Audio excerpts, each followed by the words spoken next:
allegiance to the flag of the United States of America and to the republic for which it stands, one nation, under God, indivisible, with liberty and justice for all. Secretary, call the roll. Bellotta. Hamrick. Here. Dunlap. Here. Casper. Here. Lloyd. Here. Barry. Here. Nenza. Here. 3.1, ILMEA, student recognition. Yes, it is my pleasure to introduce Mr. Freeland and Mrs. Dexter, who are going to introduce their students.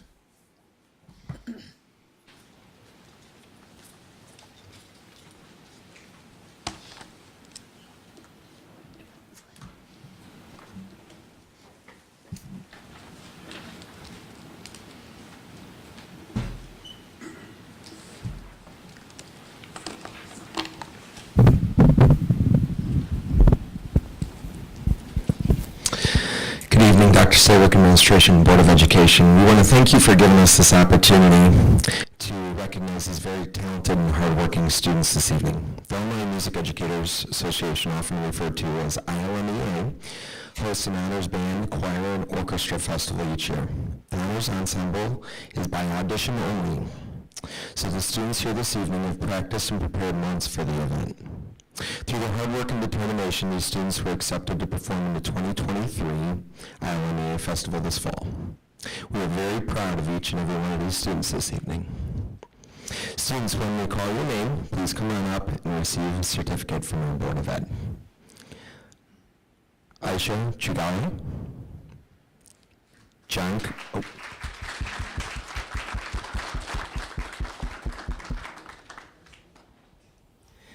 Cozy,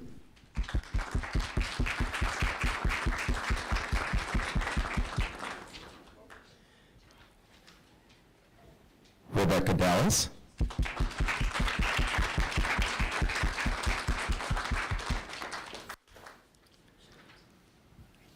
Hadaya Diab,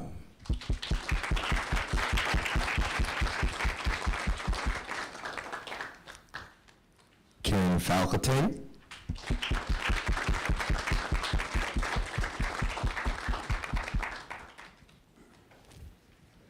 Alan Gatsi,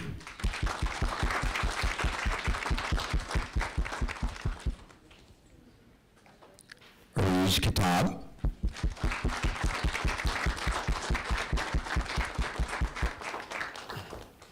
Helen Renters,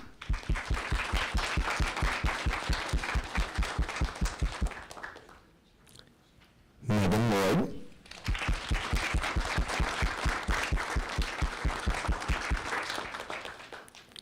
Savannah Lopez,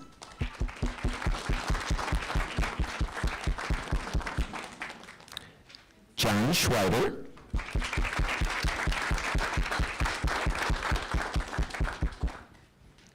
Nyla Undi,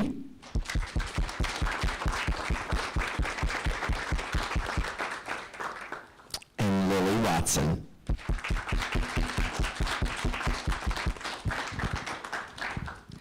And from the choir realm, we have Raymond Booth,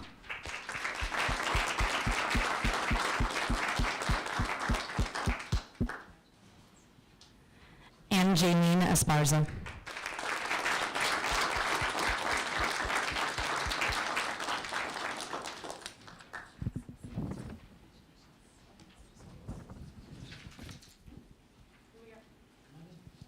Come on in. Come on up. Miss Lily Watson. And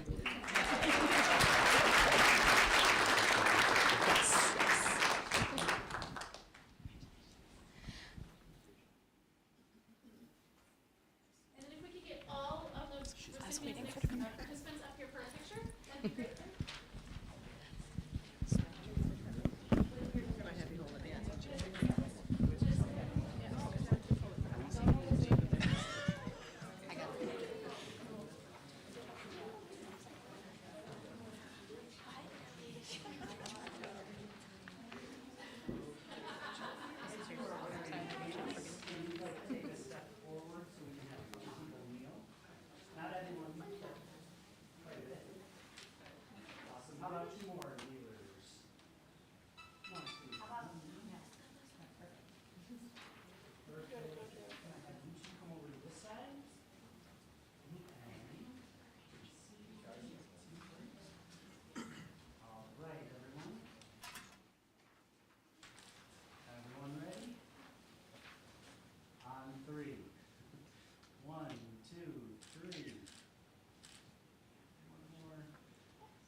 so photogenic, though. They're used to it. Thank you so much. Congratulations.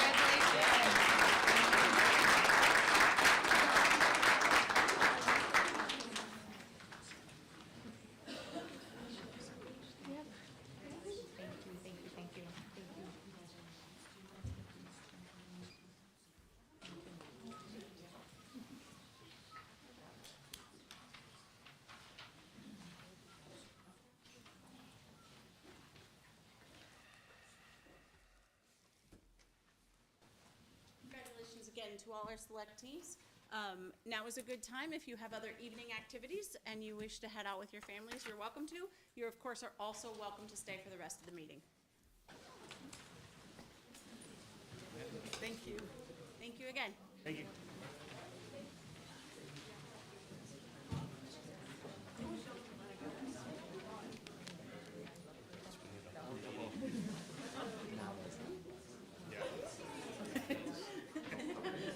Really changed the mood. The other way. Don't worry about it. This is a happy audit. I'll let you know. It's a happy audit. Oh, yeah. They were saying more bad stuff. Congratulations. No, my mom's here. Stuck here for the meeting.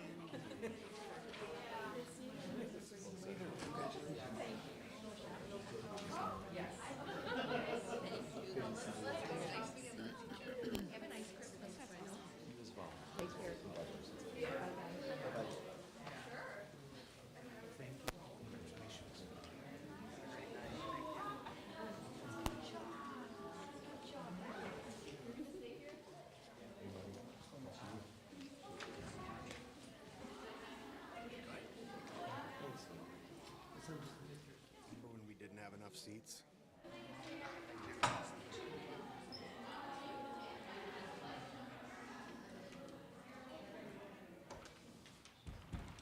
All right, 4.1, financial audit report. Yes, I'd like to introduce Mr. Kevin Bissell from our auditing firm, and I don't know the name because it's changed like 6 times in the past 3 years, but he's going to present the audit to the board. Thank you. Yes, my name is Kevin Bissell.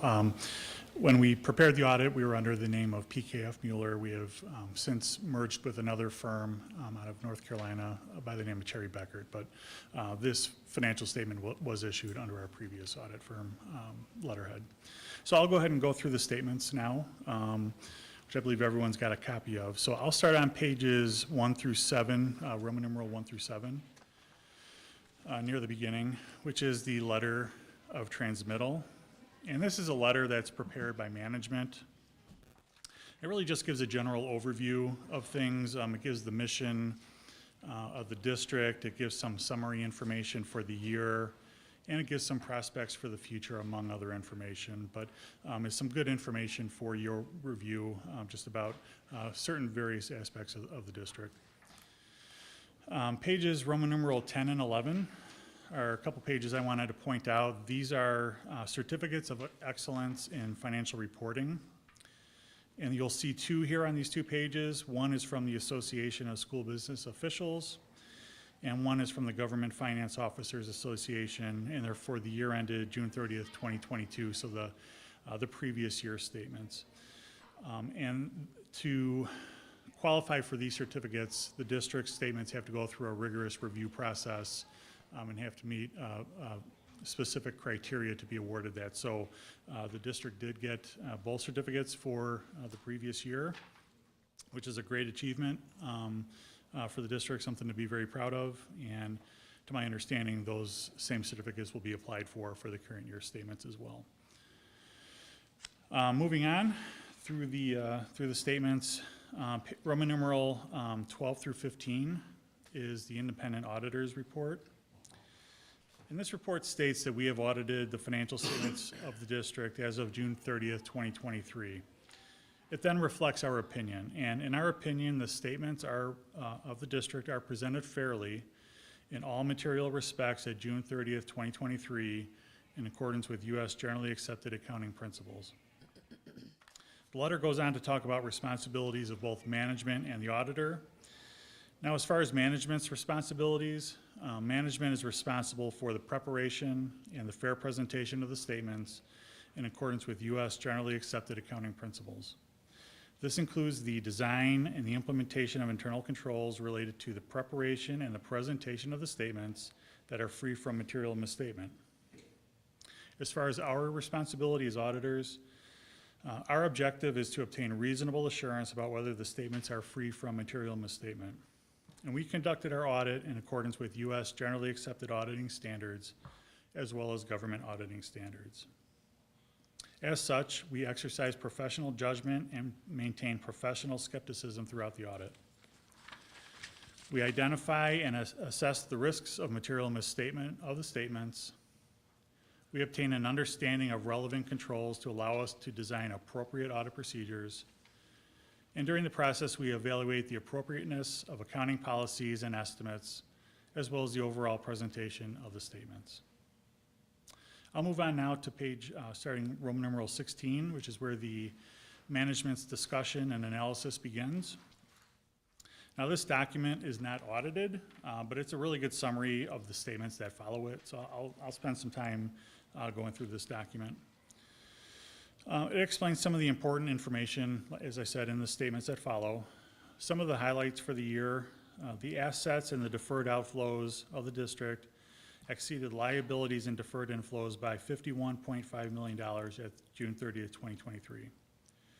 Net position increased about $5.7 million during the year. On the fund level, governmental funds reported combined fund balance of about $42.5 million. And this was up from last year by about $2.1 million. At year end, $34.3 million is unrestricted and is available for the continuing operations of the district.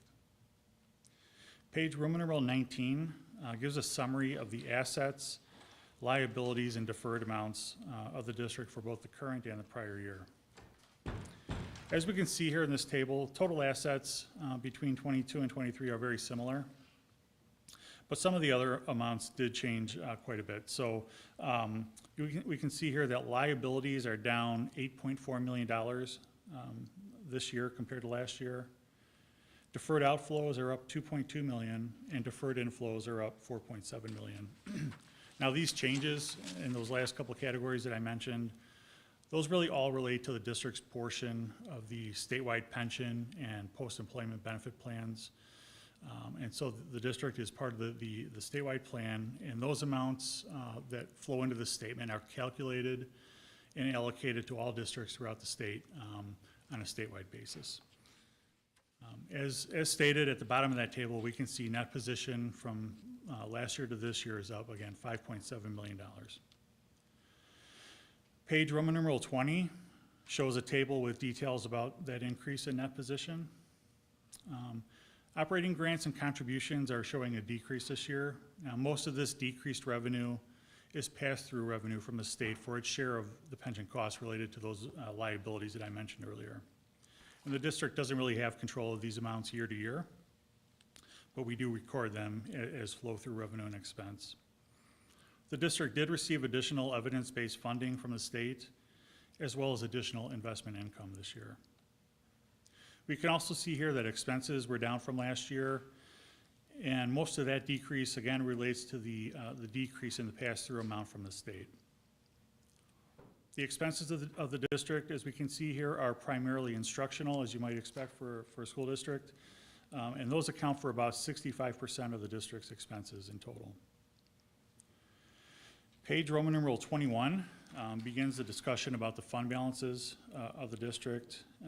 At year end, again, the district had $42.5 million of fund balance. $2.5 million of that was restricted for certain purposes. 4.7 was assigned for certain purposes. And at June 30th, the unassigned fund balance of the general fund, like I mentioned earlier, was $34.3 million. The general fund is the primary operating fund of the district, and again, that unassigned fund balance can be used for the ongoing operations of the district. Page 22 discusses some differences in the general fund between actual amounts and what had been budgeted for the year. So again, excluding those pass-through pension amounts from the state, actual revenues were up 3.1 million from the budget. So we got more in than had been anticipated for the year. And again, excluding those pass-through amounts, actual expenditures were 1.1 million less than had been anticipated for the year. Page 23 discusses some of the long-term debt of the district. Long-term liabilities were $31.8 million at June 30th, and that's a decrease from last year of 8.6 million. Bond payments were made according to set payment schedules. And again, as I mentioned, the main reason for the decrease is the changes in those pension and post-employment benefit amounts. Page 23 also has some good discussion of what is anticipated for the coming year for the district. And again, it's some good information for your review. Now, the statements themselves follow this management's discussion and analysis, but again, that gives a good overview of them. So I'll just point out a couple statements very briefly. Pages 3 and 4 of the financial statements show the balance sheet for each of the district's different funds. So you can see the assets and liabilities and fund balance for each of the major funds of the district. Again, as I mentioned earlier, at year-end, there was $42.5 million of fund balance. Pages 6 through 8 show the revenues and expenditures by fund for the year. And again, some good information. We'll give you some detail as to the changes in each fund and what those changes related to. Page 13 is where the footnotes begin. And the footnotes provide some information about the district, give some good background and some additional information to go along with the numbers that you see in the front statements. So I'm just going to point out a couple of the footnotes that might be of interest to you. On page 25, there's a table with some information about the capital assets of the district. So it will show the increases and decreases as well as the depreciation on the different assets that the district uses to fulfill its purposes. Page 28 shows a table of long-term liabilities, which I covered briefly earlier. At year-end, bonds payable and related premiums are $18.8 million. There's $4.8 million of pension liabilities and $8.1 million of other post-employment liabilities. And again, in that table, you can see there is a decrease from beginning of the year. Page 30 provides a table of fund balances at June 30th. Again, there's $42.5 million in total. $2.5 million is restricted at year end, and you can see the various purposes for which it's restricted. $4.7 million is assigned for certain purposes, the largest amount being transportation. And again, $34.3 million is unassigned and available at year end. Now, the rest of the notes are devoted primarily to the TRS and IMRF and post-employment benefit disclosures, and give some information about how those amounts are arrived at. But I'll move on now to pages 52 through 64, which provides even more information about the pension and post-employment benefit funding. So as I said earlier, there were some large changes this year that drove some of the changes in the balance sheet that you saw. These tables on these pages show how these calculations were done by actuaries to arrive at the amounts that you see in the front. So, and compares information from the current year to some of the prior years as well. So it gives some good trend information as to how those amounts have changed over time. The next section of the statements are really just more detailed schedules of information that's already been presented. Provide some comparisons between the actual amounts by fund with budgeted amounts and prior year results. So again, gives some more specific detailed information by fund on particular line items for revenue and expense. So you can see where the actual compared to last year as well as what had been anticipated. So again, it's some good information for analysis. The next part of the statements begins on page 111 and goes through page 137. And this is the statistical section. This is one of the sections that is required to obtain those awards I mentioned earlier on. This section gives some good 10-year trend information, and provides other information about the district, such as revenues, demographics, and other operating information. And again, you can see how things have changed and progressed over the past 10 years. So it's some good information for further analysis as well. Pages 138 through 150 is the final section.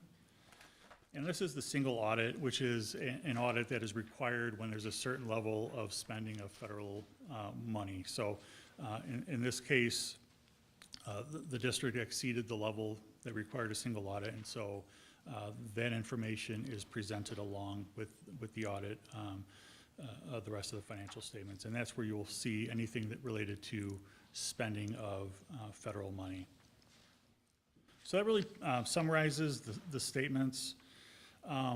In addition to these statements, we issued a conclusion letter, but before I get to that, I'll ask if there are any questions about the statements. I don't see any. Okay. So the other letter that we issue is what we call our conclusion letter, and it's really just a summary of how we felt the audit went, and points out some of the certain information that the board should be aware of. So I'll just mention a couple things in this letter. A couple things that are already presented in the auditor's report that I mentioned, but is specifically spelled out here in a little bit more detail. So as I mentioned before, and is said in this letter, management is responsible for the selection and use of appropriate accounting policies. From our standpoint, all significant transactions have been recognized in the statements in the proper period. From our standpoint, in review, the financial statement disclosures are neutral, consistent, and clear. We encountered no significant difficulties in dealing with management while performing and completing our audit. So I wanted to make sure to mention that. That's important. So from our standpoint, the audit went well. I wanted to thank Jeff and all the staff for, once again, providing the information to us timely, accurately, and very organized manner. So I wanted to thank everybody for that. Any questions about this conclusion letter, or again, about anything in the statements? Don't think so. Thank you Okay. very much. Thank you.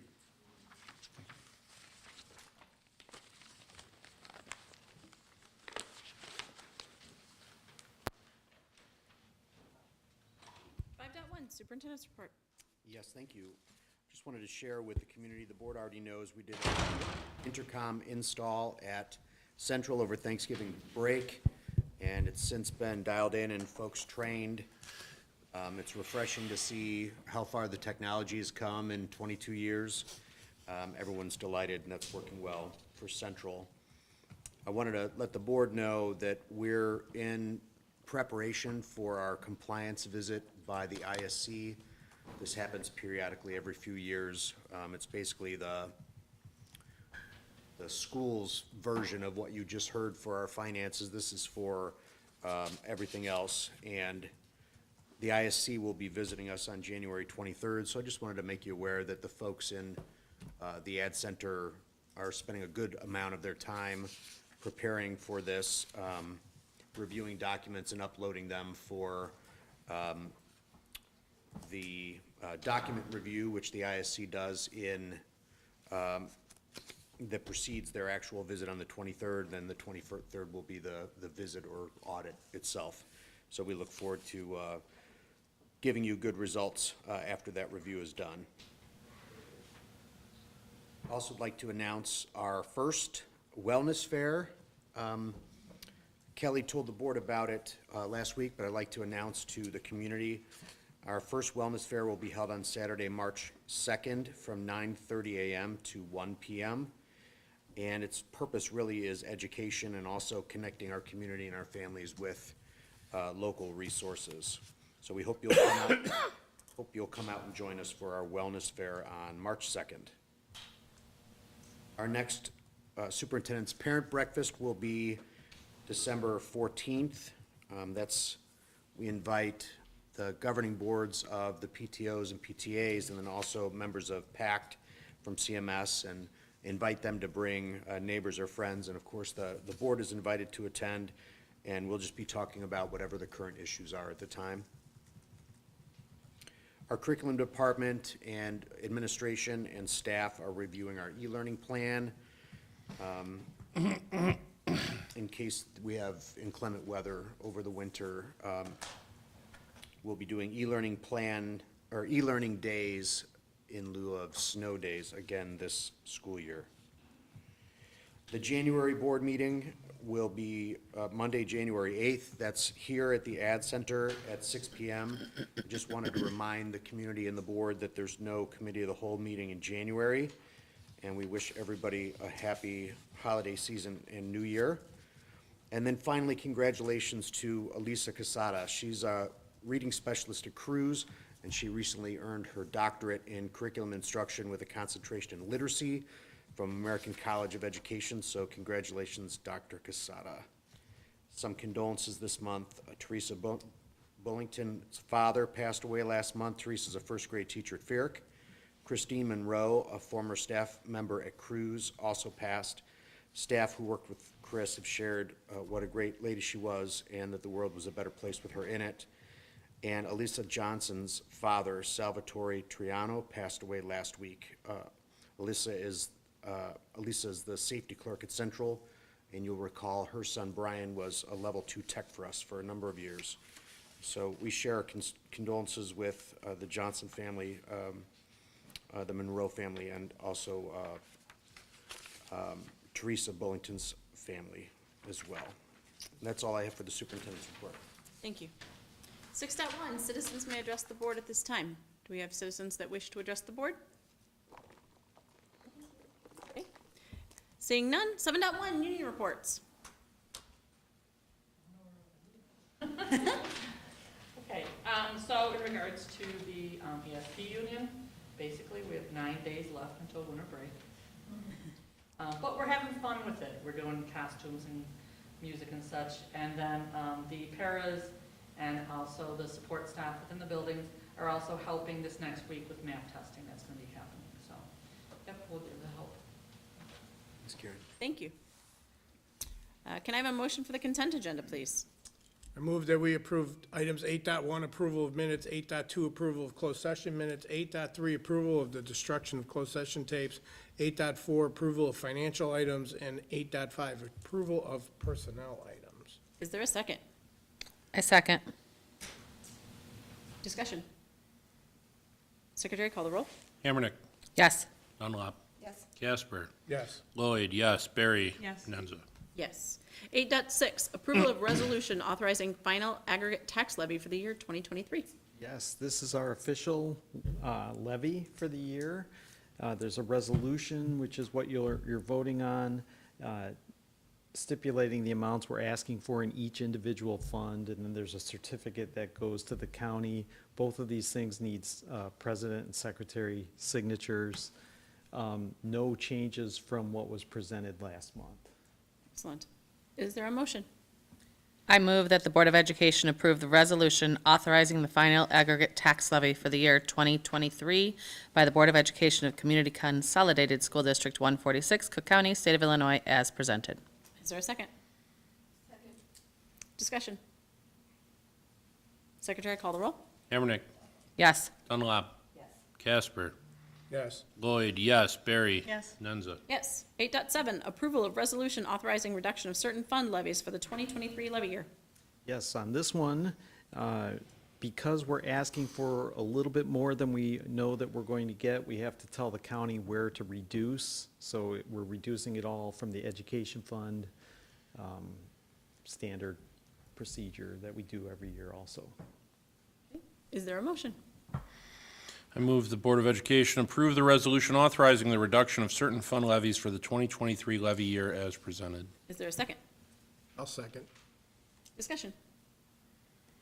Secretary, call the roll. Hammernick, Yes. Dunlop, Yes. Casper, Yes. Lloyd, yes, Barry. Yes. Nenza. Yes. 8.8, approval of supplemental tax levy. All right, so this one is not one that we do every year. It was information last month, and when we issued bonds the last time, the bonds were issued in anticipation of our debt limit growing with CPI every year, but we can only levy for what the actual amount was at that time. So CPI has grown, and in order to capture the full amount that we will be owing on these bonds, we need to do a small supplemental levy, which is what this resolution is. Is there a motion?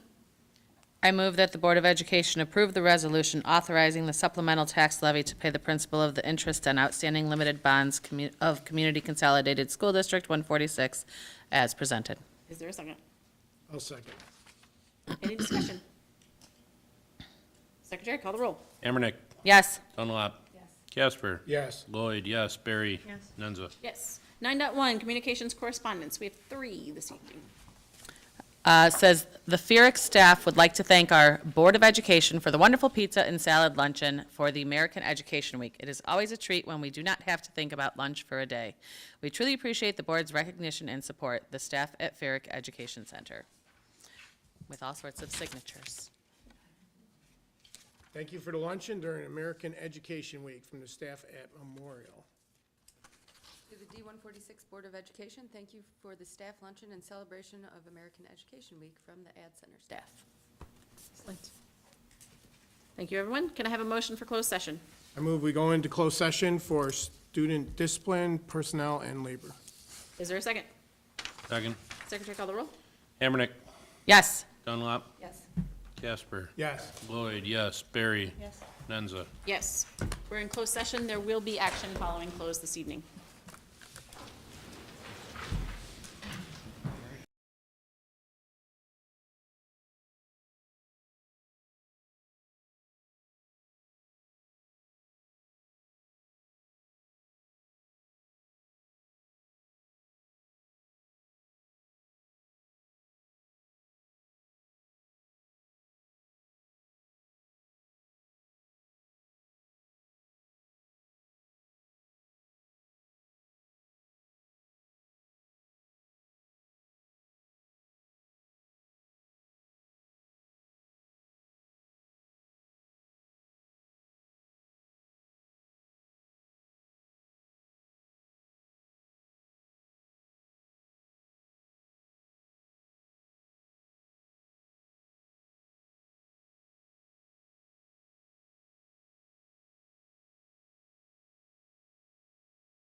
and both Dean and I were at her.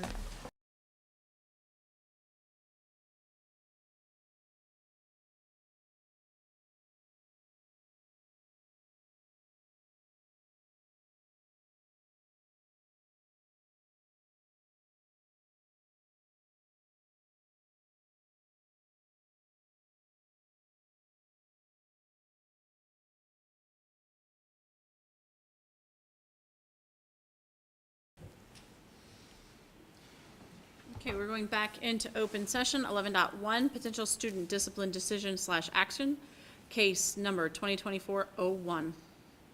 Is there a motion? Move the Board of Education approve the resolution authorizing disciplinary action of student 2024-01, specifically finding the student's conduct constituted gross disobedience or misconduct in violation of Board Policy 7190, student behavior, and upholding the out-of-school suspension. Is there a second? I second. Discussion. Secretary, call the roll. Hammerneck, Yes. Dunlap, Yes. Casper, Yes. Lloyd, yes. Barry. Yes. Nenza. Yes. Can I have a motion to adjourn, please? I move to adjourn. Is there a second? I second. All in favor, say aye. Aye. We are adjourned. Thank you, everyone.